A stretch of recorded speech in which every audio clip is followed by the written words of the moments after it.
Maging galante ka naman. Ang sabi sa Proverbs 11 verse 25, ang taong matulungin, sasagana ang pamumuhay, at ang marunong tumulong ay tiyak na tutulungan. Kailanman ay hindi masasayang ang tulong na ibinibigay sa isang nangangailangan. Sayang ba kung magpapasyine ka ng sapatos sa isang naghahanap buhay? Yung mga nagshushushine. Kahit na minsan, malinis naman na yung sapatos mo. Pagtatapon ba ng pera kung bibigyan mo ang isang minimum wage na waiter ng malaking tip, knowing na nakaasa lang ang kanyang anak o asawa kung nag-tip ka sa kanya? Kasi yung mga nagtatrabaho naman, kinsenas katapusan or monthly sila sumusweldo. So yung mga pwede natin bigyan ng tip, bigyan natin. At sa palagay nyo ba, hindi malulugod ang Diyos na nagbibigay tayo ng ganun sa mga maralita, lalo pa nga at pinaghirapan naman nila?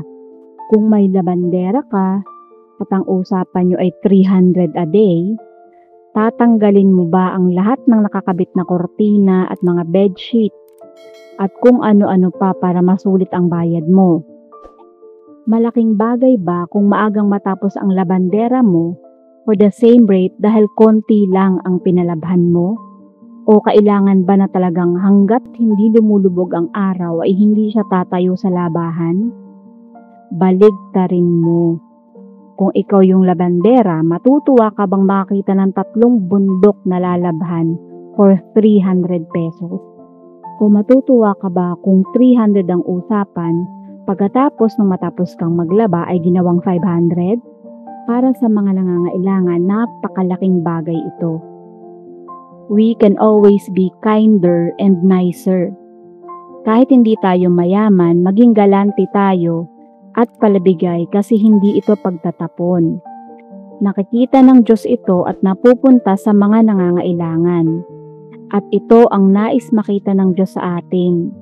Pag-ibig sa kapwa at pagtulong kahit hindi inaasahan at hindi hinihingi. Napakaganda na magbigay ng tulong ng tao sa puso. Pero syempre tingnan nyo rin naman kung kayo ay naaabuso na. Alam nyo maraming tumutulong ang naaabuso lalo na kung para sa Panginoon.